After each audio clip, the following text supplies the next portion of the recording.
ಚಿತ್ರದುರ್ಗದ ಕೋಟೆ ಅಂದ ತಕ್ಷಣ ಒಂದಷ್ಟು ಸುಳ್ಳುಗಳು ಇದಾವೆ, ಒಂದಷ್ಟು ಸತ್ಯನೂ ಇದೆ. ತಪ್ಪು ಹೇಳಿರಬಹುದು, ಸುಳ್ಳು ಹೇಳಿರಲಾರ. 10ನೇ ಶತಮಾನದ ಒಂದು ಶಾಸನದಲ್ಲಿ ಚಿಮ್ಮಚ್ಚನೂರು ಅಂತ ಹೆಸರು ಸಿಗುತ್ತೆ. ಚಿಮ್ಮಚ್ಚನೂರು, ಚಿಮ್ಮತ್ತನೂರು ಇದ್ದದ್ದು ಚಿಮ್ಮತ್ತೂರು ದುರ್ಗ ಅಂತ ಆಗುತ್ತೆ. ಅದಕ್ಕೆ ಕಾರಣ ಅಂತಂದ್ರೆ ತರಾಸೂರ ಕಾದಂಬರಿಗಳು 380 ಕೋಟಿ ವರ್ಷಗಳ ಹಿಂದೆ ಜೀವದ ಉಗಮ ಆಗಿದ್ದರ ಸಾಕ್ಷ್ಯ ಚಿತ್ರದುರ್ಗದಲ್ಲಿ ಸಿಗುತ್ತೆ.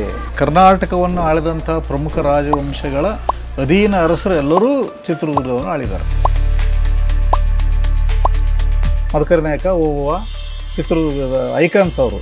ಚಿತ್ರದುರ್ಗ ಅಂದ ತಕ್ಷಣ ದುರ್ಗನೇ ಅಂದರೆ ಸ್ವರ್ಗನೇ ಅದರ ಅರ್ಥ. ಸೊ ಸ್ವರ್ಗದಂಥ ಊರು ಚಿತ್ರದುರ್ಗ. ಚಿತ್ರದುರ್ಗ ಅಂದ ತಕ್ಷಣ ಕೋಟೆಯ ವಂಶಸ್ಥರನ್ನ ಮಾತಾಡ್ಸ್ಕೊಂಡು ಬಂದಿದ್ದೀನಿ. ಆ ಇಂಟರ್ವ್ಯೂನಲ್ಲೂ ಕೂಡ ತುಂಬ ಜನ ಮಾತಾಡ್ತಾ ತುಂಬ ಸರಿ ಅಲ್ಲಿ ಮೆನ್ಷನ್ ಆಗಿದ್ದು ಒಂದು ಹೆಸರು ಅಂದರೆ ಬಿ ರಾಜಶೇಖರಪ್ಪ ಅವರು. ಹೌದು, ಇತಿಹಾಸ ತಜ್ಞರು, ಶಾಸನ ತಜ್ಞರು ಆಗಿರುವಂತಹ ಬಿ ರಾಜಶೇಖರಪ್ಪ ಅವ್ರನ್ನ ನಾನೀಗ ಮಾತಾಡಿಸ್ಲೇಬೇಕು. ಯಾಕಂದರೆ ನಮ್ಮ ಇಂಟರ್ವ್ಯೂ ಉದ್ದಕ್ಕೂ ಅವರ ಹೆಸರನ್ನ ಪ್ರಸ್ತಾಪಿಸಿದ್ದಾರೆ ಪರಶುರಾಮ್ ನಾಯಕರು. ಏಕೆಂದರೆ ಇಡೀ ಮದಕರಿ ನಾಯಕರ ವಂಶಕ್ಕೆ ಅಥವಾ ಚಿತ್ರದುರ್ಗದ ಕೋಟೆಗೆ ಅಲ್ಲಿನ ಕಲ್ಲುಗಳಿಗೂ ಇವರ ಜೀವನ ತೇರಿದ್ದಾರೆ ಅಂತಲೇ ಹೇಳ್ಬೋದು. ಯಾಕೆಂದರೆ ಅಷ್ಟೊಂದು ಸಂಶೋಧನೆಗಳನ್ನ ಮಾಡಿದಂತಹ ವ್ಯಕ್ತಿ. ಸೊ ಈಗ ಅವರೇ ಸ್ವತಃ ನನ್ನ ಜೊತೆ ಇದ್ದಾರೆ. ಬನ್ನಿ ಅವ್ರನ್ನ ಮಾತಾಡ್ಸೋಣ. ಆ್ಯಂಡ್ ಅವರು ಚಿತ್ರದುರ್ಗದ ಕೋಟೆ ಬಗ್ಗೆ, ವಂಶಸ್ತ್ರ ಬಗ್ಗೆ, ಅಂದರೆ ಮದಕರಿ ನಾಯಕರ ವಂಶಸ್ತ್ರ ಬಗ್ಗೆ ಏನೆಲ್ಲ ಮಾಹಿತಿನ ನಮಗೆ ಕೊಡ್ತಾ ಹೋಗ್ತಾರೆ, ನೋಡೋಣ. ಅದಕ್ಕೆ ಮುಂಚೆ ಅವ್ರನ್ನ ಕಾರ್ಯಕ್ರಮಕ್ಕೆ ಸ್ವಾಗತಿಸೋಣ. ಸರ್, ಕಾರ್ಯಕ್ರಮಕ್ಕೆ ಪ್ರೀತಿಯ ಸ್ವಾಗತ ನಿಮಗೆ. ಇವತ್ತು ಚಿತ್ರದುರ್ಗ ಅಂದ ತಕ್ಷಣ ನಿಮ್ಮ ಹೆಸರು ಪ್ರಸ್ತಾಪ ತುಂಬ ಕಡೆ ಆಯಿತು ನನಗೆ. ಸೊ ನಿಮ್ಮನ್ನು ಮಾತಾಡಿಸ್ದೆ ಹೋದರೆ ಈ ಎಪಿಸೋಡೇ ಇನ್ಕಂಪ್ಲೀಟ್ ಅಂತ ಅನ್ಸ್ಕೊಂಡ್ಬಿಡುತ್ತೆ. ಸೊ ಈ ಕಾರ್ಯಕ್ರಮದಲ್ಲಿ ಸಾಕಷ್ಟು ಮಾಹಿತಿಗಳು ನಿಮ್ಮಿಂದ ಬೇಕು. ಫಸ್ಟ್ ನಿಮಗೆ ಹಾರ್ಟ್ಲಿ ವೆಲ್ಕಮ್. ಧನ್ಯವಾದಗಳು. ಸರ್, ಇವಾಗ ಚಿತ್ರದುರ್ಗದ ಕೋಟೆಗೂ ನಿಮಗೂ ಒಂದು ನಂಟು ಶುರುವಾಗಿದ್ದು ಯಾವಾಗಿಂದ ಸರ್? ನಾನು ಚಿತ್ರದುರ್ಗದಲ್ಲಿ 1971ರಲ್ಲಿ ಕನ್ನಡ ಉಪನ್ಯಾಸಕ್ಕಾಗಿ ನಾನು ಇಲ್ಲಿ ನೇಮಕ ಇದೆ. ಆವಾಗ ಗೌರ್ಮೆಂಟ್ ಫಸ್ಟ್ ಏಡ್ ಕಾಲೇಜ್ ಅಂತ ಅಷ್ಟೇ ಇತ್ತು. ಸೈನ್ಸು ಆರ್ಟ್ಸು ಅಂತ ಏನಿರಲಿಲ್ಲ, ಎಲ್ಲದೂ ಇತ್ತು ಸಬ್ಜೆಕ್ಟ್ಸ್ ಎಲ್ಲ. ಆದರೆ ಆ ಥರ ಬೈಫರ್ಕೇಷನ್ ಆದ ಕಾಲೇಜುಗಳು ಇರಲಿಲ್ಲ. ಆವಾಗಿನಿಂದಲೂ ಅಂದರೆ 71ರಿಂದಲೂ ನಾನು ಚಿತ್ರದುರ್ಗದಲ್ಲಿ ಇದ್ದೀನಿ. ಚಿತ್ರದುರ್ಗದ ಬಗ್ಗೆ ಆಸಕ್ತಿ ಬೆಳೆಸ್ಕೊಂಡಿದ್ದೀನಿ, ಕೆಲಸ ಮಾಡ್ತಾ ಬಂದಿದ್ದೀನಿ. ಇಲ್ಲಿಗೆ ಬರೋದಕ್ಕಿಂತ ಮುಂಚಿನಿಂದಲೂ ನನಗೆ ಚಿತ್ರದುರ್ಗದ ಬಗ್ಗೆ ಏನೋ ಒಂದು ಥರದ ಒಂದು ಫ್ಯಾಸಿನೇಷನ್ ಅಂದರೂ ತಪ್ಪೇನಲ್ಲ ಅಂಥದ್ದಿತ್ತು. ಅದಕ್ಕೆ ಕಾರಣ ಅಂತಂದರೆ ತರಾಸೂರ ಕಾದಂಬರಿಗಳು, ಆಮೇಲೆ ಹುಲ್ಲೂರು ಶ್ರೀನಿವಾಸ ಜೋಯಿಸರ ಲೇಖನಗಳು, ಇವುಗಳನ್ನು ಓದಿದಾಗ ಎಂಥವರಾದರೂ ಕೂಡ ಒಂದು ರೀತಿ ಚಿತ್ರದುರ್ಗ ನೋಡಬೇಕು ಅಂತ ಆಸಕ್ತಿ ತಾಳ್ತಾರೆ. ಕರೆಕ್ಟ್. ಆಮೇಲೆ ಚಿತ್ರದುರ್ಗದ ಇತಿಹಾಸ ತಿಳ್ಕೋಬೇಕು ಅಂತ ಅನ್ನೋ ಆಸಕ್ತಿನೂ ಕೂಡ ಅವರಲ್ಲಿ ಬರುತ್ತೆ. ಅದರಿಂದ ನಾನು ಇಲ್ಲಿ ಬರೋದಕ್ಕಿಂತ ಮುಂಚಿನಿಂದಲೂ ಕೂಡ ಚಿತ್ರದುರ್ಗದ ಬಗ್ಗೆ ಒಂದು ರೀತಿ ಯಾವಾಗ ಹೋದೇನೋ ಅಲ್ಲಿ ಸೆಳೆತ ಇತ್ತು. ಓಕೆ. ಈಗ ಇಲ್ಲಿಗೆ ಬಂದಮೇಲೆ ಬರೀ ಕಾಲೇಜು ಮನೆ ಅಂತ ಅಂದ್ಕೊಂಡಿರ್ಬೋದಿತ್ತು. ಬಟ್ ಚಿತ್ರದುರ್ಗಕ್ಕೆ ಬಂದ ಮೇಲೆ ಕೋಟೆನ ಸುಮ್ಮನೆ ನೋಡೋಕೆ ಹೋಗಿದ್ವಿ. ಅಲ್ಲಿನ ಸಂಶೋಧನೆ ನಂಟು ಶುರುವಾಗಿದ್ದು ಹೆಂಗೆ? ಯಾಕಂದರೆ ನೋಡೋಕೆ ಹೋಗೋದು ಬೇರೆ, ಸಂಶೋಧನೆ ದೃಷ್ಟಿನಲ್ಲಿ ಹೋಗೋದು ಬೇರೆ. ಸೊ ಇದರಲ್ಲಿ ಯಾವ್ದು ಫಸ್ಟ್ ಆಯಿತು? ತರಾಸೂರ ಕಾದಂಬರಿಗಳು ಅಂತ ನಾನೇನು ಹೇಳಿದ್ನಲ್ಲ, ಅದು ಒಂದು ರೀತಿ ಮೊದಲ ಸೆಳೆತ. ಅದು ನಂತರದಲ್ಲಿ ಆದಂಥ ಸೆಳೆತ ಅಂತಂದರೆ ಹುಲ್ಲೂರು ಶ್ರೀನಿವಾಸ ಜೋಯಿಸರ ಐತಿಹಾಸಿಕ ಲೇಖನಗಳು. ಆ ಲೇಖನಗಳನ್ನು ಓದಿದಾಗ ದುರ್ಗದಲ್ಲಿ ಇದೆಲ್ಲ ನಡೀತಾ, ಹೀಗೆಲ್ಲ ಇತ್ತ ಅಂತ ಅನ್ನೋ ಒಂದು ಕುತೂಹಲ, ಕೌತುಕ ಮೂಡುತ್ತೆ. ಹಾಗಾಗಿ ನಾನು ಇಲ್ಲಿಗೆ ಉಪನ್ಯಾಸಕ್ಕಾಗಿ ಬಂದಾಗ ಬೆಟ್ಟದ ಮೇಲೆ ನನ್ನ ಸ್ನೇಹಿತರು, ನನ್ನ ಪರಿಚಿತರ ಜೊತೆಗೆಲ್ಲ ಓಡಾಡಿ ನೋಡಿದೆ. ನೋಡಿದಾಗ ಅಲ್ಲಿದ್ದಂಥ ಅನೇಕ ಶಾಸನಗಳು ಇವೆಲ್ಲ ನನ್ನ ಕಣ್ಣಿಗೆ ಬಿದ್ದು ನನಗೆ ವಿಶೇಷ ಆಸಕ್ತಿ ಬಂತು. ಯಾಕೆಂದರೆ ನಮ್ಮ ಹಳ್ಳಿಯ ಹತ್ರನೂ ಕೂಡ ಒಂದು ಹೊಲದಲ್ಲಿ ಒಂದು ಶಾಸನ ಬಿದ್ದಿದೆ, ರಾಷ್ಟ್ರಕೂಟರ ಕಾಲದ್ದು. ಓಕೆ. ಅದು ನನ್ನ ಮೊದಲ ಆಸಕ್ತಿಯ ಒಂದು ಶಾಸನ. ಅದಾದ ಮೇಲೆ ಅದನ್ನು ಓದೋದಕ್ಕೆ ನನಗೆ ಬರ್ತಿರ್ಲಿಲ್ಲ, ಯಾಕೆಂದರೆ ಹಿಂದಿನ ಕಾಲದ ಲಿಪಿ ಅದು. ಹೌದು. ಇಲ್ಲಿ ದೀಪಕ್ ಬುಕ್ ಹೌಸ್ ಅಂತ ನಾನೇನು ಹೇಳಿದ್ನಲ್ಲ, ಅವರು ಪುಸ್ತಕ ಅಂಗಡಿ ಶುರು ಮಾಡಿ 25 ವರ್ಷ ತುಂಬಿದ್ದಕ್ಕೆ ಅವರು ಒಂದು ಪುಸ್ತಕ ಪ್ರದರ್ಶನ ಏರ್ಪಡಿಸಿದರು. ಆ ಪುಸ್ತಕ ಪ್ರದರ್ಶನದಲ್ಲಿ ಕನ್ನಡ ಲಿಪಿಯ ಹುಟ್ಟು ಮತ್ತು ಬೆಳವಣಿಗೆ ಅಂತಕ್ಕಂಥ ಒಂದು ಚಿಕ್ಕ ಪುಸ್ತಕ ಅಲ್ಲಿತ್ತು. ಅನೇಕ ಪುಸ್ತಕಗಳಲ್ಲಿ ಅದೊಂದು ಪುಸ್ತಕ ಇತ್ತು. ನಾನು ಹೀಗೆ ಪುಸ್ತಕಗಳನ್ನ ನೋಡ್ತಾ ನಾನು ಮುಂದಕ್ಕೆ ಹೋಗಿಬಿಟ್ಟೆ. ಆದರೆ ನನ್ನ ಶ್ರೀಮತಿ ಆ ಪುಸ್ತಕ ಬರ್ತಾ ನೋಡಿ, ಬರ್ರಿ ಇಲ್ಲಿ, ಇದು ನಿಮಗೆ ಉಪಯೋಗ ಆಗ್ಬೋದು ಅಂಥೇಳಿ ಆ ಪುಸ್ತಕ ತೆಗೆದು ನನ್ನ ಕಡೆ ಕೈ ಕೊಟ್ಟರು. ನೋಡಿದೆ, ಹೌದು ನನಗೆ ಉಪಯೋಗ ಆಗುತ್ತೆ ಇದು ಅಂತ ಅನಿಸಿ ಆವಾಗಲೇ ಅದನ್ನು ನಾನು ಕೊಂಡ್ಕೊಂಡೆ. ಓಕೆ. ಆ ಪುಸ್ತಕ ನನಗೆ ಲಿಪಿ ಕಲಿಯೋದಕ್ಕೆ ಅದೇನೇ ನನಗೆ ಪ್ರಧಾನವಾಗಿ ನನಗೆ ಸ್ಫೂರ್ತಿ ಕೊಟ್ಟಿದ್ದು. ಅದನ್ನು ಬರೆದಂಥವರು TS ರಾಜಗೋಪಾಲ್ ಅಂತ. ಅವರು ಉಡುಪಿ ಹತ್ತಿರದ ಕಲ್ಯಾಣಪುರ ಅಂತ ಹೇಳಿ ಒಂದು ಜಾಗ ಇದೆ, ಅಲ್ಲಿ ಒಂದು ಕಾಲೇಜ್ ಇದೆ. ಆ ಕಾಲೇಜಿನಲ್ಲಿ ಅಧ್ಯಾಪಕರಾಗಿದ್ದರು. ಅವರು ಬರೆದ ಪುಸ್ತಕ ಅದು. ಅದು ಮಕ್ಕಳಿಗೆ ಅಂತ ಬರೆದ ಪುಸ್ತಕ. ಅದು IBH ಪ್ರಕಾಶನದವರು ಪ್ರಕಟ ಮಾಡಿದ್ದು. ಅದು ನನಗೆ ಬಹಳ ಒಂದು ರೀತಿ ಇಷ್ಟ ಆಯಿತು, ಉಪಯೋಗವೂ ಆಯಿತು. ನಾನು ಅದನ್ನು ಇಟ್ಕೊಂಡು ಅಕ್ಷರಗಳನ್ನು ಬರೆಯೋದಕ್ಕೆ ಶುರು ಮಾಡಿದೆ. ಬ್ರಾಹ್ಮಿ, ನಮ್ಮ ಎಲ್ಲ ಲಿಪಿಗಳು ಕೂಡ ಬ್ರಾಹ್ಮಿ ಲಿಪಿಯ ಮೂಲದಿಂದಲೇ ಬಂದಿರೋದು. ಹಾಗಾಗಿ ಬ್ರಾಹ್ಮಿ ಲಿಪಿಯನ್ನು ಮೊದಲು ಕಲೀಲೇಬೇಕು. ಎಂಥ ಯಾವುದೇ ಲಿಪಿ ಆದ್ರೂ ಕೂಡ ಬ್ರಾಹ್ಮಿ ಲಿಪಿಯನ್ನು ಕಲಿತೇ ಮುಂದಕ್ಕೆ ಹೋಗಬೇಕು. ಬ್ರಾಹ್ಮಿ ಲಿಪಿ ಕಲಿಯೋದಕ್ಕೆ ಅಂತ ನಾನು ಮೊದಲು ಆಧರಿಸಿದ್ದು ಆ ಪುಸ್ತಕವನ್ನು. ಆಮೇಲೆ ಬೇರೆ ಬೇರೆ ಪುಸ್ತಕಗಳು ನನಗೆ ಸಿಕ್ಕು. ನನಗೆ ಈ ಉದಾಹರಣೆಗೆ ಪ್ರೊಫೆಸರ್ ಎ ವಿ ನರಸಿಂಹಮೂರ್ತಿ ಅವರು ಬರೆದಂಥ ಕನ್ನಡ ಲಿಪಿಯ ಉಗಮ ಮತ್ತು ವಿಕಾಸ ಅಂತಕ್ಕಂಥ ಪುಸ್ತಕ ಆಗಲಿ, ಆಮೇಲೆ Indian epigraphy and south Indian scripts ಅಂತಕ್ಕಂಥ ಡಾಕ್ಟರ್ C ಶಿವರಾಮಮೂರ್ತಿ ಅವರ ಪುಸ್ತಕ ಆಗಲಿ, ಬುಹ್ಲರವರ ಪುಸ್ತಕ ಆಗಲಿ, ಇವೆಲ್ಲವೂ ಕೂಡ ಸಿಕ್ಕಿದ ನಂತರದಲ್ಲಿ ಮೊದಲು ನನಗೆ ಸಿಕ್ಕಿದ್ದು ರಾಜಗೋಪಾಲ್ ಅವರ ಪುಸ್ತಕ. ಹೀಗೆ ನನ್ನ ಆಸಕ್ತಿ ಆ ದಿಶೆಯಲ್ಲಿ ಶುರುವಾಯಿತು. ನೀವಿಲ್ಲಿ ಕೋಟೆ ಹೋಗಿ ಒಂದಷ್ಟು ಶಾಸನಗಳನ್ನ ನೀವು ಹುಡುಕಿ ಅದನ್ನು ಸ್ಟಡಿ ಮಾಡಿದಾಗ ಫಸ್ಟ್ ನಿಮ್ಗೆ ಅಟ್ರ್ಯಾಕ್ಟ್ ಮಾಡಿದ್ದು ಅಥವಾ ನಿಮ್ಗೆ ದಕ್ಕಿದ್ದಂಥ ಒಂದು ಶಾಸನ ಯಾವುದು? ಅಲ್ಲಿರೋ ಶಾಸನಗಳೆಲ್ಲವೂ ಹಿಂದೆ BL ರೈಸ್ ಅಂತ ಅವರು ಇಂಗ್ಲೆಂಡಿಂದ ಇಲ್ಲಿಗೆ ನಮ್ಮ ಮೈಸೂರಿಗೆ ಬಂದಂಥವ್ರು, ಹಳೆ ಮೈಸೂರು ಪ್ರಾಂತಕ್ಕೆ ಬಂದಂಥವ್ರು. ಇಲ್ಲಿ ತುಂಬ ಕೆಲಸ ಮಾಡಿದ್ದಾರೆ ಅವರು. ಹಳೆ ಮೈಸೂರಿನ ಎಲ್ಲ ಜಿಲ್ಲೆಗಳ ಮತ್ತು ಕೊಡಗಿನ ಜಿಲ್ಲೆಯ ಒಟ್ಟು ಈ ಇಷ್ಟೂ ಜಿಲ್ಲೆಗಳ ಶಾಸನಗಳನ್ನೆಲ್ಲ ಅವರು ಸಂಪಾದಿಸಿದ್ದಾರೆ, ಎಡಿಟ್ ಮಾಡಿದ್ದಾರೆ. ಅವ್ರು ಎಡಿಟ್ ಮಾಡುವಾಗ ಸುಮಾರು ಹೆಚ್ಚು ಕಡಿಮೆ 8,000 ಮೇಲ್ಪಟ್ಟು 9,000 ಅಂತಲೇ ಇಟ್ಕೊಳ್ಳೋಣ, 9,000ದಷ್ಟು ಶಿಲಾಶಾಸನಗಳನ್ನು, ತಾಮ್ರಶಾಸನಗಳನ್ನು ಪ್ರಕಟ ಮಾಡಿದಂಥ ಜಗದ್ವಿಖ್ಯಾತ ವ್ಯಕ್ತಿ ಅಂತಂದರೆ BL ರೈಸ್. ಅವರು ವರ್ಲ್ಡ್ ರೆಕಾರ್ಡ್ ಇದೆ ಅದು. ಅಷ್ಟು ಶಾಸನಗಳನ್ನು ಯಾರೂ ಮಾಡಿಲ್ಲ. ಅದರೊಳಗೆ ಎಪಿಗ್ರಾಫಿ ಕರ್ನಾಟಕ ಅಂಥೇಳಿ ಸಂಪುಟ 11 ಚಿತ್ರದುರ್ಗ ಜಿಲ್ಲೆಯ ಶಾಸನಗಳದ್ದೇ ಸಂಪುಟ ಅದು.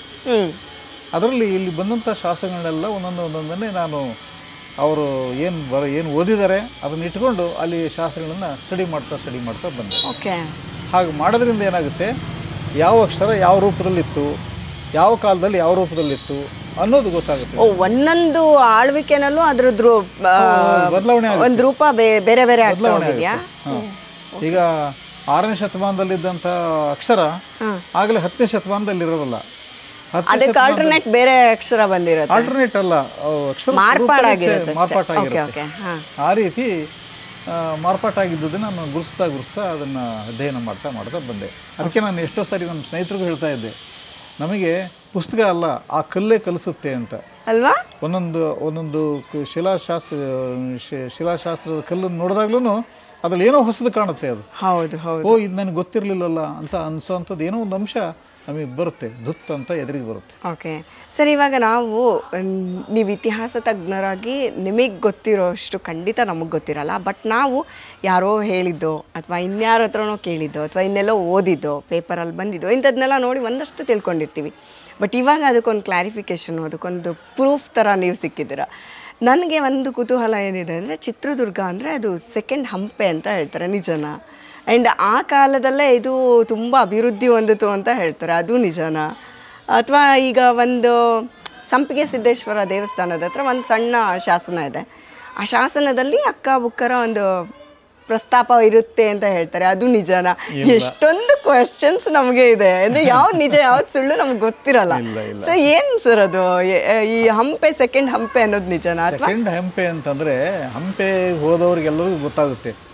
ಅಲ್ಲಿ ನೂರಾರು ಪ್ರಾಚ್ಯಾವಶೇಷಗಳು ಮುರಿದು ಬಿದ್ದಿದ್ದಾವೆ.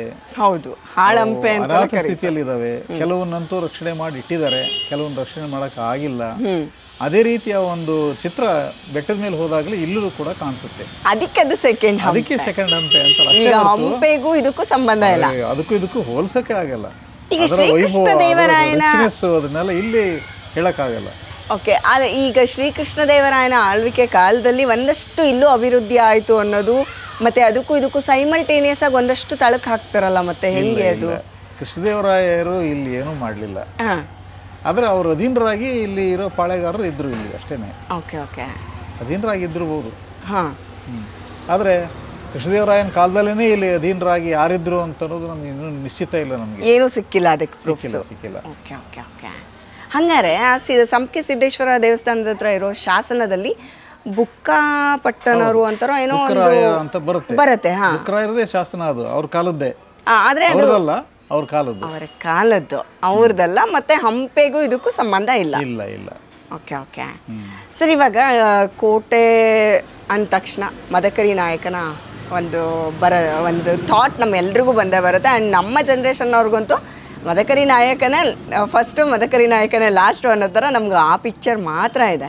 ಬಟ್ ನಿಮ್ಮ ಪಾಯಿಂಟ್ ಆಫ್ ವ್ಯೂವಲ್ಲಿ ಅಥವಾ ನಿಮ್ಮ ಒಂದು ತಿಳುವಳಿಕೆನಲ್ಲಿ ಎಲ್ಲಿಂದ ಶುರುವಾಗುತ್ತೆ ಇವರು ಇನ್ನೂ ಒಂದು ಹೆಜ್ಜೆ ಮುಂದೆ ಹೋದರೆ ನಮಗೆ ಶಿಲಾಯುಗದಿಂದನೂ ಇಲ್ಲಿಂದ ಒಂದು ಇತಿಹಾಸ ಶುರುವಾಗುತ್ತೆ. ಬಟ್ ಆಯಾ ಕಾಲಕ್ಕೆ ಬಂದ ರಾಜರು ಅದನ್ನು ಮಾರ್ಪಾಟು ಮಾಡಿದ್ದಾರೆ, ಅಭಿವೃದ್ಧಿ ಹೊಂದಿಸಿದ್ದಾರೆ ಅನ್ನೋದನ್ನು ಕೂಡ ಹೇಳ್ತಾರೆ. ಅಲ್ಲಿ ಕೋಟೆ ಸುತ್ತಮುತ್ತನೂ ಯಾರು ಮಾತಾಡ್ತಾರೆ ಅಂಥವ್ರು ಅದನ್ನು ಹೇಳ್ತಾರೆ. ಬಟ್ ನಿಮ್ಮ ಪಾಯಿಂಟ್ ಆಫ್ ವ್ಯೂವಲ್ಲಿ ಹೆಂಗಿದೆ ಸರ್ ಇದು? ಹಾಗೆ ನೋಡಿದ್ರೆ ಶಿಲಾಯುಗದ್ದು ಅಂತ ನೀವು ಹೇಳಿದ್ರಿಂದ ನಾನು ಇದನ್ನು ಹೇಳಬೇಕಾಗಿದೆ. ಏನು ಅಂದರೆ, ಶ್ರೀಲಂಕಾದಲ್ಲಿ ಹುಟ್ಟಿದಂತಹ, ಆದರೆ ತನ್ನ ಉನ್ನತ ವ್ಯಾಸಂಗ ಇತ್ಯಾದಿಗಳು ವೃತ್ತಿಯಿಂದ ಅಮೆರಿಕದ ಪ್ರಜೆಯಾದಂತಹ ಪ್ರೊಫೆಸರ್ ಸಿರಿಲ್ ಪೆನ್ನಂ ಪೆರುಮಾ ಅಂತಕ್ಕಂಥವರು ಒಬ್ಬರು ವಿಜ್ಞಾನಿ, ಅವರು ಭೂವಿಜ್ಞಾನಿ. ಅವ್ರನ್ನ ಬರೀ ಭೂವಿಜ್ಞಾನಿ ಅಂತ ಅನ್ನೋದಲ್ಲ, ಅವರಿಗೆ ಈ ಪ್ರಾಚ್ಯಾವಶೇಷಗಳನ್ನು ಅಧ್ಯಯನ ಮಾಡ್ತಕ್ಕಂಥ ಭೂವಿಜ್ಞಾನಿ ಅವರು.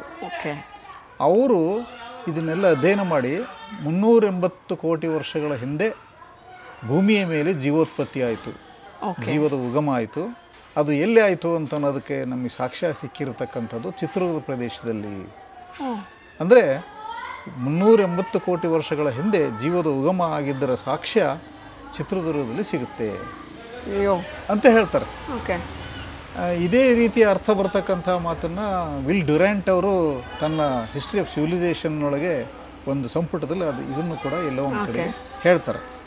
ಇಷ್ಟು ಅದು ಶಿಲಾಯುಗದ ಬಗ್ಗೆ ಹೇಳೋದಾದರೆ, ಶಿಲಾಯುಗದಕ್ಕೂ ಈಗಿರೋ ಈ ನಮ್ಮ ಚಾರಿತ್ರಿಕ ಐತಿಹಾಸಿಕ ಸ್ಥಳಕ್ಕೂ ರಾಜರಿಗೂ ಇದಕ್ಕೆಲ್ಲ ಏನು ಸಂಬಂಧ ಇಲ್ಲ. ಅಲ್ಲಿಂದ ಏನು ಸಂತತಿ ವಂಶಾವಳಿ ಉದ್ಭವ ಆಗಿಲ್ಲ. ಹಿಂದಿಂದಲೂ ಇದು ಮನುಷ್ಯ ವಸತಿಗೆ ಕಾರಣ ಆಯಿತು, ಜೀವೋತ್ಪತ್ತಿ ಆಯಿತು ಇಲ್ಲಿ ಅನ್ನೋದಕ್ಕೆ ಒಂದು ಆಧಾರ ಅಷ್ಟೇ ಅದು. ಸೊ ಇವಾಗ ವೀರ ಮದಕರಿ ನಾಯಕನ ಅಂದರೆ ಪಾಳೆಗಾರರ ವಂಶಕ್ಕೆ ಬರೋದಂದ್ರೆ, ಕರ್ನಾಟಕವನ್ನು ಆಳಿದಂಥ ಪ್ರಮುಖ ರಾಜವಂಶಗಳ ಅಧೀನ ಅರಸರು ಎಲ್ಲರೂ ಚಿತ್ರದುರ್ಗವನ್ನು ಆಳಿದ್ದಾರೆ. ಅವರು ಅಧೀನರಾಗಿದ್ದವರು ಅಂದರೆ ಕದಂಬ ಮಯೂರವರ್ಮ ಅವನೇ ಇಲ್ಲಿದ್ದು ಕನ್ನಡದ ಮೊದಲ ಸಾಮ್ರಾಜ್ಯವನ್ನು ಸ್ಥಾಪನೆ ಮಾಡಿದ ಅಂತಕ್ಕಂಥದ್ದು ಕೂಡ ನಮಗೆ ತಿಳಿದು ಬರುತ್ತೆ. ಅದಾದಮೇಲೆ ಬಾದಾಮಿ ಚಾಲುಕ್ಯರು ಅನ್ಬಾರ್ದು, ಬಾದಾಮಿ ಅವರು ಚಲುಕ್ಯರು. ನೋಡಿ ಎಷ್ಟು ಸೂಕ್ಷ್ಮವಾಗಿ ಬರ್ತೀವಿ ನಾವು, ನಾವೆಲ್ಲ ಚಾಲುಕ್ಯರು ಕಾಮನ್ ಆಗಿ ಕರೆಯೋದು. ಬಾದಾಮಿಯ ಚಲುಕ್ಯರು, ರಾಷ್ಟ್ರಕೂಟರು, ಕಲ್ಯಾಣದ ಚಾಲುಕ್ಯರು, ಆಮೇಲೆ ಹೊಯ್ಸಳರು, ವಿಜಯನಗರದ ಅರಸರು, ಅದಾದ ಮೇಲೆ ಪಾಳೆಗಾರರು. ವಿಜಯನಗರದ ಅರಸರ ಕಾಲದಲ್ಲೇ ಪಾಳೆಗಾರರು ಇಲ್ಲಿ ಆಳ್ವಿಕೆಯನ್ನು ಪ್ರಾರಂಭ ಮಾಡಿದರು.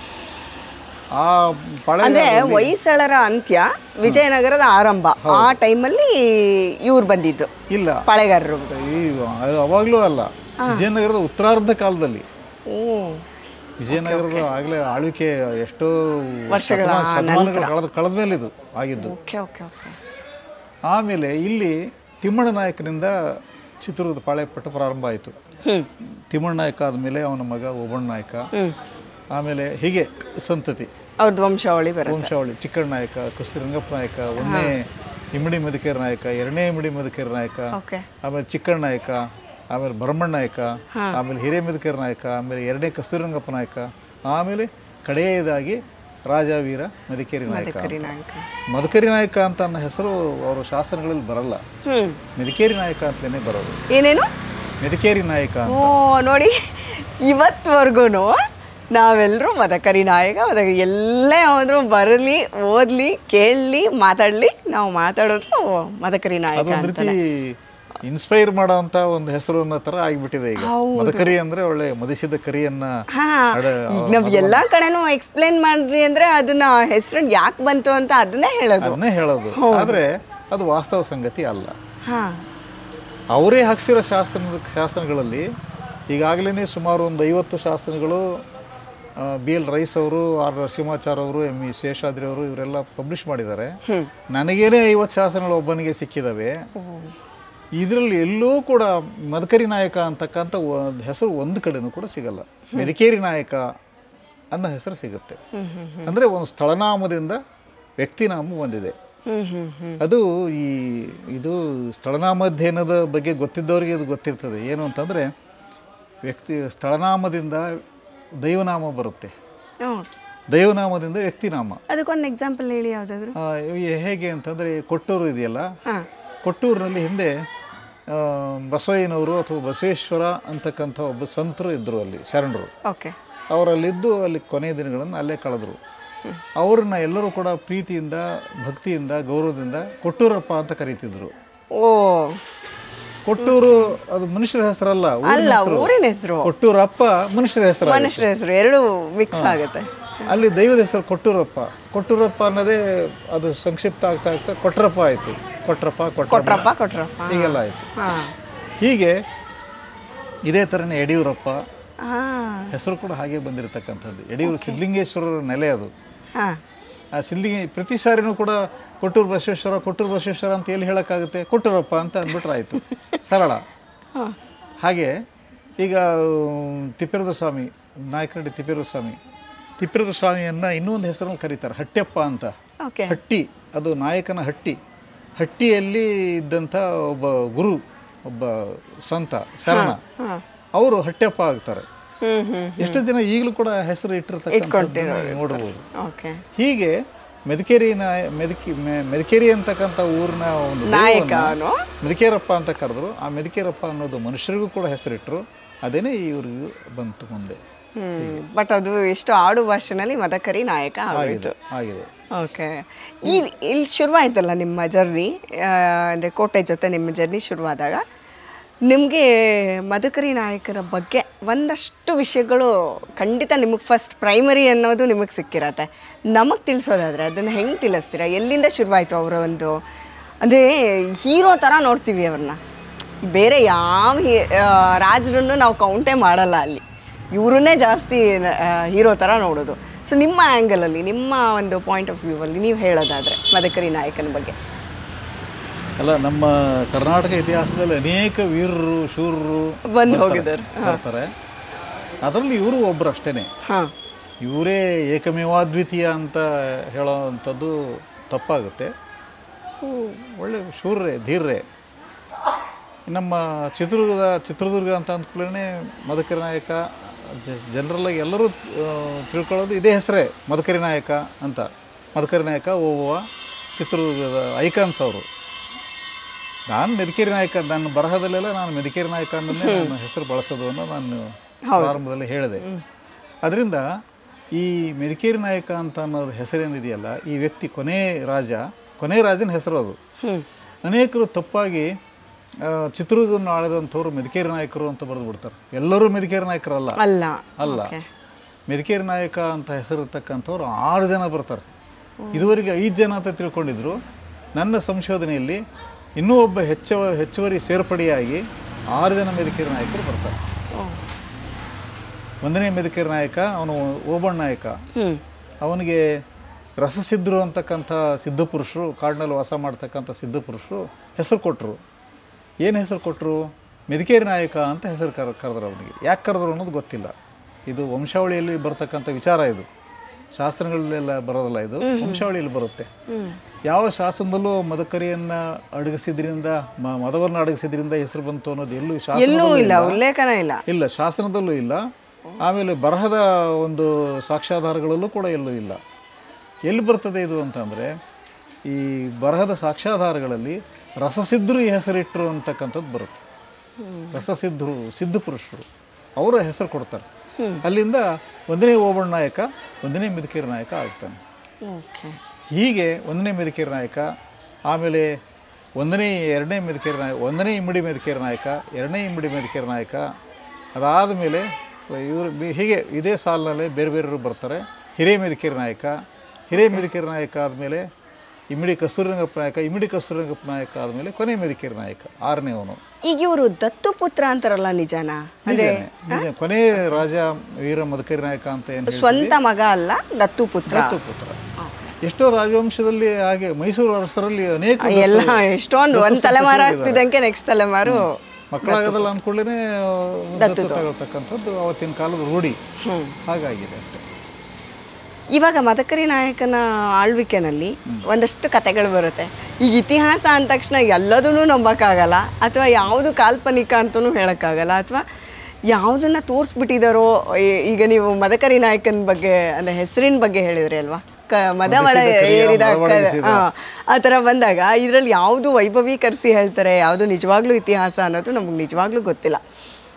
ಆ್ಯಸ್ ಎ ನೀವು ಅಂದರೆ ಒಬ್ಬ ಇತಿಹಾಸ ತಜ್ಞರಾಗಿ ಕೇಳೋದಾದರೆ ಇದರಲ್ಲಿ ಎಷ್ಟು ಸುಳ್ಳಿದೆ, ಎಷ್ಟು ನಿಜ ಇದೆ? ಚಿತ್ರದುರ್ಗದ ಕೋಟೆ ಅಂದ ತಕ್ಷಣ ಒಂದಷ್ಟು ಸುಳ್ಳುಗಳು ಇದ್ದಾವೆ, ಒಂದಷ್ಟು ಸತ್ಯನೂ ಇದೆ. ನಿಮ್ಮ ಪ್ರಕಾರ ಸತ್ಯ ಯಾವುದು, ಸುಳ್ಳು ಯಾವುದು? ಅಲ್ಲ, ಸುಳ್ಳು ಅನ್ನೋದಕ್ಕಿಂತ ತಪ್ಪು ತಿಳುವಳಿಕೆಗಳು. ಹಾಂ, ಓಕೆ. ಸುಳ್ಳು ಅಂತ ನಮ್ಮ ಡಾಕ್ಟರ್ MM ಕಲಬುರ್ಗಿ ಅವರು ಏನು ಹೇಳ್ತಿದ್ರು ಅಂದರೆ, ಸಂಶೋಧಕ ಸುಳ್ಳು ಹೇಳಿರಲಾರ, ತಪ್ಪು ಹೇಳಿರಬಹುದು ಅಂತ. ಅವರ ಬಹಳ ಒಳ್ಳೆ ಕೊಟೇಶನ್. ಹೌದು ಹೌದು. ಅವನು ತಪ್ಪು ಹೇಳಿರಬಹುದು, ಸುಳ್ಳು ಹೇಳಿರಲಾರ. ಸುಳ್ಳು ಹೇಳಬೇಕು ಅನ್ನೋದು ಅವನ ಉದ್ದೇಶ ಅಲ್ಲ. ಹಾಗೂ ಉದ್ದೇಶ ಇದ್ದರೆ ಅವನು ಸಂಶೋಧಕನೇ ಅಲ್ಲ. ಓಕೆ. ಅದರಿಂದ ಅವನು ತಪ್ಪು ಹೇಳಿರ್ಬೋದು, ಹೇಳಿರೋದು ತಪ್ಪಾಗಿರ್ಬೋದು. ಹಾಗೆ ಎಷ್ಟೋ ಸಾರಿ ಇತಿಹಾಸ ಇರೋದೇ ಒಂದಿರುತ್ತೆ, ಕಾದಂಬರಿಕಾರರೇ ಒಂದು ರೀತಿ ಇನ್ನೊಂದು ರೀತಿ ಬರೀತಾರೆ. BL ವೇಣು ಅವರು ಒಂದು ನಾಗತಿ ಬಗ್ಗೆ ಒಂದು ಕಾದಂಬರಿ ಬರೆದಿದ್ದಾರೆ. ಅವಳ ಬಗ್ಗೆ ಸಿಗೋದು ಬಹಳ ಒಂದು ಪುಟದಷ್ಟು, ಅರ್ಧ ಪುಟದಷ್ಟು ಸಿಗುತ್ತೆ ವಿಷಯ ಅಷ್ಟೇ. ಆದರೆ 300 ಪುಟದ ಕಾದಂಬರಿಯನ್ನು ಬರೆದವರು ಅವರು. ಹೀಗೆ ಅದರಿಂದ ಈ ತರಸೂ ಅಷ್ಟೇ ಭಾಳ ಅವರೇ ಬರೀತಾರೆ. ಅವರ ಪ್ರಾರಂಭದ ಅವರ ಲೇಖಕರ ಮಾತುಗಳಲ್ಲೇ ಬರೀತಾರೆ. ಇದಕ್ಕೆ ಆಧಾರ ಸಿಕ್ಕಿರೋದು ಅತ್ಯಂತ ಅಲ್ಪ, ಆದರೆ ನಾನು ಇದನ್ನು ಕಲ್ಪನೆಯಿಂದ ಬೆಳೆಸಿದ್ದೀನಿ ಅಂತ ಬರೀತಾರೆ ಅವರು. ಓಕೆ. ಏನು ಮಾಡೋಕ್ಕಾಗಲ್ಲ, ಅದು ಇತಿಹಾಸ ಸ್ವಲ್ಪನೇ ಇರುತ್ತೆ, ಆದರೆ ಅದಕ್ಕೆ ವೈಭವೀಕರಿಸೋದು ಅಥವಾ ಅದನ್ನ ಬಣ್ಣ ಕಟ್ಟಿ ಅದನ್ನು ಬರೀಲೇಬೇಕು, ಬರೀತಾರೆ ಅವರು ಅಷ್ಟೇ. ಈಗ ಇಲ್ಲಿ ತಪ್ಪು ತಿಳುವಳಿಕೆಗಳು ಏನೇನಿರ್ಬೋದು ನಿಮ್ಮ ಪ್ರಕಾರ? ಅಯ್ಯೋ, ಭಾಳ ದೊಡ್ಡ ಕಥೆ ಆಗ್ತದೆ. ಇಲ್ಲ, ಹೇಳಿ ಅದು, ಯಾಕಂದ್ರೆ ನಮಗೆ ಗೊತ್ತಾಗಬೇಕು. ಯಾಕಂದ್ರೆ ನಾವು ಏನು ನೋಡಿರ್ತೀವಿ, ಏನು ಕೇಳಿರ್ತೀವಿ ಅದನ್ನೇ ಸತ್ಯ ಅನ್ಕೊತೀವಿ. ಅಥವಾ ಈ ಓದಬೇಕಾದ್ರೆ ಕೇಳಬೇಕಾದ್ರೆ ತುಂಬ ರೋಮಾಂಚನಕಾರಿಯಾಗಿದ್ದರೆ ಅದು ಸತ್ಯನೋ ಸುಳ್ಳ ಯಾವುದು ಲೆಕ್ಕಕ್ಕೆ ಬರಲ್ಲ. ಓದ್ಕೊಂಡು ಹೋಗಿರ್ತೀವಿ ಅಥವಾ ಕೇಳ್ಕೊಂಡು ಹೋಗಿರ್ತೀವಿ. ಓಕೆ, ಇವನ್ನೆಲ್ಲ ಐತಿಹ್ಯ ಅಂತ ಕರಿತೀವಿ ನಾವು. ಅಂದರೆ ವಾಸ್ತವದಲ್ಲಿ ಇವು ನಿಜ ಅಲ್ಲ, ಆದರೆ ರೂಢಿಯಿಂದಲೂ ಹೇಳ್ಕೊಂತ ಬಂದ್ಬಿಟ್ರಿ. ಕರೆಕ್ಟ್. ಈಗ ಇಲ್ಲಿ ಬೆಟ್ಟದ ಮೇಲೆ ಹೋದರೆ ನೀವು ಗಾಳಿ ಮಂಟಪಗಳು ಅಂತ ಕರೀತಾರೆ. ಬಹಳ ಸುಂದರವಾದ ಒಂಥರ ತೇರಿನ ಆಕಾರದ ಮಂಟಪಗಳು. ಅವಕ್ಕೆ ಒಂದು ಭೀಮನ ರಥ, ಒಂದು ಹಿಡಿಂಬನ ರಥ ಅಂತ ಕರೀತಾರೆ. ಹೌದಾ? ಅಂದ್ರೆ ಭೀಮ ಹಿಡಿಂಬ ಇಬ್ರು ರಥದಲ್ಲಿ ಕೂತ್ಕೊಂಡು ಹೋರಾಟ ಮಾಡಿದ್ರು ಅಂತ. ಮಹಾಭಾರತದಲ್ಲೂ ಕೂಡ ಅವ್ರು ರಥದಲ್ಲಿ ಕೂತ್ಕೊಂಡು ಹೋರಾಡಿದ್ರು ಅನ್ನೋದು ಬರೋದಿಲ್ಲ ಮಹಾಭಾರತದಲ್ಲೂ ಕೂಡ.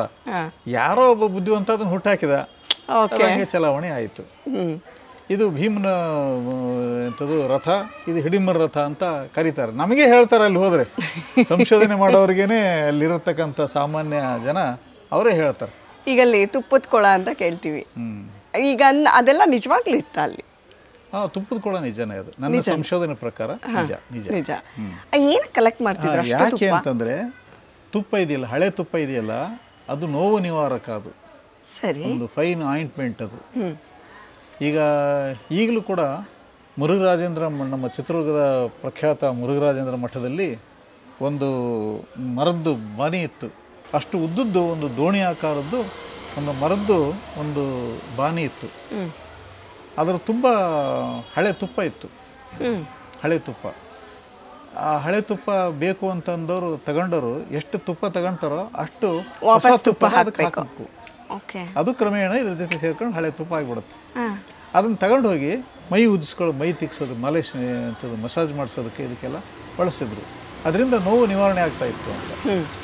ಸೈನಿಕರಿಗೆ, ಅವ್ರಿಗೆ ಯುದ್ಧರಂಗದಲ್ಲಿ ಅನೇಕ ರೀತಿ ಪೆಟ್ಟು ನೋವಾಗ್ತದಲ್ಲ, ಅದನ್ನು ನಿವಾರಣೆ ಮಾಡ್ಕೊಳ್ಳೋದು ಹೇಗೆ? ಅದಕ್ಕೆ ತುಪ್ಪ ಬೇಕೇ ಬೇಕು. ಇದ್ರ ಬಗ್ಗೆ ತುಂಬಾ ಆಶ್ಚರ್ಯ, ಅಷ್ಟು ದೊಡ್ಡ ಪ್ರಮಾಣದಲ್ಲಿ ತುಪ್ಪನ ಶೇಖರಿಸಕ್ಕೆ ಸಾಧ್ಯನಾ? ಇಲ್ಲದ್ರು ಶೇಖರಿಸ್ತಿದ್ರು. ಈ ವಿದೇಶಿ ಪ್ರವಾಸಿಗರು ನಮ್ಮ ದೇಶಕ್ಕೆ ಬಂದಾಗ ಅವ್ರಿಗೆ ಅನೇಕ ಅಚ್ಚರಿಗಳು ಇಲ್ಲಿ ಅವ್ರ ಕಣ್ಣೆದುರಿಗೆ ಕಾಣಿಸಿದವು. ಅದರಲ್ಲಿ ಈ ತುಪ್ಪನೂ ಕೂಡ ಒಂದು. ಭಾಳ ಕೆಟ್ಟ ವಾಸನೆ ಬರ್ತಾ ಇದೆ, ಆದರೆ ಇದನ್ನು ಒಂದು ರೀತಿ ನೋವು ನಿವಾರಣೆಗೋಸ್ಕರ ಇದನ್ನು ಬಳಸ್ತಾರೆ, ಇದನ್ನು ಮೆಡಿಸಿನ್ ಆಗಿ ಬಳಸ್ತಾರೆ ಅಂತ ಹೇಳಿ ಅವರೇ ಬರೆದಿದ್ದಾರೆ. ಓಕೆ, ಅವರೇ ಬರೆದಿದ್ದಾರೆ. ಆಮೇಲೆ ಅದಕ್ಕೆ ಮೇಲ್ಗಡೆಗೆ ಸರಿಯಾಗಿ ಅದು ವಾಸನೆ ಎಲ್ಲ ಕಡೆಗೂ ಹೋಗದಂಗೆ, ಕೆಟ್ಟ ವಾಸನೆ ಹೋಗದ ಹಾಗೆ ಅದಕ್ಕೆ ಮೇಲ್ಗಡೆ ಕಲ್ಲೆಲ್ಲ ಮುಚ್ತಿದ್ರು, ಒಂದು ಮುಚ್ಚ ವ್ಯವಸ್ಥೆನೂ ಕೂಡ ಮಾಡಿದರು ಅಂತಕ್ಕಂಥದ್ದನ್ನು ಕೂಡ ವಿದೇಶಿ ಪ್ರವಾಸಿಗರು ಬರೆದಿದ್ದಾರೆ. ಇದನ್ನೆಲ್ಲ ನೋಡಿದ ಮೇಲೆ ನನಗೆ ಇದು ಯಾವುದೋ ಮಿತ್ತಲ್ಲ ಅಂತ ಅನ್ನಿಸ್ತು. ಓಕೆ, ಯಾಕೆಂದರೆ ಅಲ್ಲಿ ನೀವು ಮೇಲ್ಗಡೆ ನೋಡೋಕೆ ಬೆಟ್ಟದಲ್ಲಿ ತುಪ್ಪದ ಕೋಣ ಅಂತಂದಿದೆ. ಆ ತುಪ್ಪದ ಕೋಣಕ್ಕೆ ಎರಡು ಕಡೆಗೆ ಮೇಲ್ಗಡೆ ಮುಚ್ಚೋದಕ್ಕೆ ಬರೋ ಅಂಥ ರೀತಿಯಲ್ಲಿ ಕಿಂಡಿಗಳನ್ನು ಮಾಡಿದ್ದಾರೆ. ಓಕೆ, ಮೇಲ್ಗಡೆ ಮುಚ್ಬೋದು, ಒಂದು ಕಲ್ಲಾದರೂ ಆಗಲಿ ಅಥವಾ ಯಾರಾದರೂ ಮರದ ದಪ್ಪನ ಹಲಗೆಯನ್ನಾದರೂ ಆಗಲಿ ಮುಚ್ಚಿದರೆ ಎಷ್ಟೋ ವಾಸನೆ ಹೋಗೋದು ತಪ್ಪುತ್ತೆ, ತಡೆಯುತ್ತೆ. ಇದು ಈ ರೀತಿ ತುಪ್ಪವನ್ನು ಬಳಸ್ತಾಯಿದ್ರು. ಆ ಆಯುರ್ವೇದದಲ್ಲೂ ಕೂಡ ಹಳೆ ತುಪ್ಪ ಎಂತ ಯಾವುದಕ್ಕೆಲ್ಲ ಬರುತ್ತೆ ಅಂತಕ್ಕಂಥದ್ರ ವಿವರಣೆ ಇದೆ. ಅದರಿಂದ ಹಳೆ ತುಪ್ಪವನ್ನು ಈ ನೋವು ನಿವಾರಣೆಗೆ ಬಳಸ್ತಾ ಇದ್ರು ಅಂತಕ್ಕಂಥದ್ದು ಭಾಳ ಸುವ್ಯಕ್ತವಾಗಿ ಗೊತ್ತಿರತಕ್ಕಂಥ. ಮತ್ತೆ ಅಲ್ಲಿ ಕುದುರೆ ಹೆಜ್ಜೆ ಅಂತ ಹೇಳ್ತಾರೆ. ಸೊ ಅದು ನಿಜವಾಗ್ಲೂ ಕುದುರೆ ಅತಿ ಆಗಿರೋ ಹೆಜ್ಜೆ. ಅದು ನೋಡಿ ಎಷ್ಟು ಬೇಸಿಕ್ ಆಗಿ ನಾವು ಇವ್ರು ಹೇಳ್ದಂಗೆ ಸುಳ್ಳಲ್ಲ, ಅದು ಕಾಲ್ಪನಿಕ ಅಥವಾ ಅವರು ತಪ್ಪು ಕಲ್ಪನೆಗಳು. ಕಾಲ್ಪನಿಕ ಅನ್ನೋದಕ್ಕಿಂತ ತಪ್ಪು ಕಲ್ಪನೆಗಳಿರ್ಬೋದು, ಕಲ್ಪನಾ ಜನಿತ, ಕಲ್ಪನೆಯಿಂದ ಹುಟ್ಟಿದವು ಎಲ್ಲ. ಇದೇ ರೀತಿನೇ ಅಲ್ಲಿ ಮೇಲೆ ಹತ್ತಿ ಹೋಗೋದಕ್ಕೆ ಕಾಲು ಜಾರದಂಗೆ ಇರಲಿ ಅಂತ ಒಂದು ತಗ್ಗು ಮಾಡಿರ್ತಾರೆ. ಹಾಗೆ ಇದ್ರೆ ಕಾಲು ಜಾರ್ಬಿಡ್ಬೋದಲ್ಲ. ಹೌದು, ಆ ತಗ್ಗು ಮಾಡಿರೋದು ವೆಜ್ಜ ಅಂತಾರೆ ಅದಕ್ಕೆ, ಅಥವಾ ತಗ್ಗು. ಆ ತಗ್ಗಿನಲ್ಲಿ ಕಾಲಿಟ್ಕೊಂಡು ಹಿಂಗೆ ಹೋದರೆ ಅವಾಗ ಬೀಳೋ ಒಂದು ಚಾನ್ಸಸ್ ಕಡಿಮೆ, ಒಂದು ಧೈರ್ಯನೂ ಇರುತ್ತೆ. ಏನೂ ಆಗಲ್ಲ ನಾನು ಮೇಲೆ ಹತ್ತಿ ಹೋಗ್ಬೋದು ಅಂತ. ಹೀಗಾಗಿ ಅಂಥದ್ದನ್ನು ಮಾಡಿದ್ದಾರೆ. ಅದನ್ನು ಕುದುರೆ ಹೆಜ್ಜೆ ಅಂತ ಹೇಳಿ ಯಾರೋ ಒಬ್ಬ ಬುದ್ಧಿವಂತ ಅದ್ರದ್ದು ಆಕಾರ ಹಂಗಿದೆ, ನೋಡಿದ್ರೆ ಕುದುರೆ ಹೆಜ್ಜೆ ಥರನೇ ಕಾಣಿಸುತ್ತೆ. ಸೊ ಹಂಗಾಗಿ ಅದನ್ನು ಕುದುರೆ ಹೆಜ್ಜೆ. ಆಮೇಲೆ ಬೆಟ್ಟ ಹತ್ತಿ ಹೋಗ್ಬೇಕಾದ್ರೂ ಕೂಡ ಗಣಪತಿ ದೇವಸ್ಥಾನ ಬರುತ್ತಲ್ಲ, ಅಲ್ಲಿ ಬಂಡೆಯಲ್ಲಿ ಹೀಗೆ ಆನೆ ಹೆಜ್ಜೆ ಅಂತಾರೆ. ಸ್ವಲ್ಪ ಅಗಲವಾದ ಇದದು ತಗ್ಗು, ಅದು ಅಗಲವಾದ ತಗ್ಗು. ಆನೆ ಅಲ್ಲೇ ಹೆಜ್ಜೆ ಇಟ್ಕೊಂಡು ಬರ್ತದ, ಅದೇನು ನೋಡ್ಕೊಂಡು ಎಲ್ಲಿದೆ ನನ್ನ ಹೆಜ್ಜೆ ಅಂತ ಹೇಳಿ ಹುಡುಕೊಂಡು ಬಂದು ಬರೋಕ್ಕೆ ಸಾಧ್ಯನಾ ಇಲ್ಲ. ಸುಮ್ಮನೆ ಇವೆಲ್ಲ ಕಾಲ್ಪನಿಕವಾಗಿ ಬಂದಿರೋದು.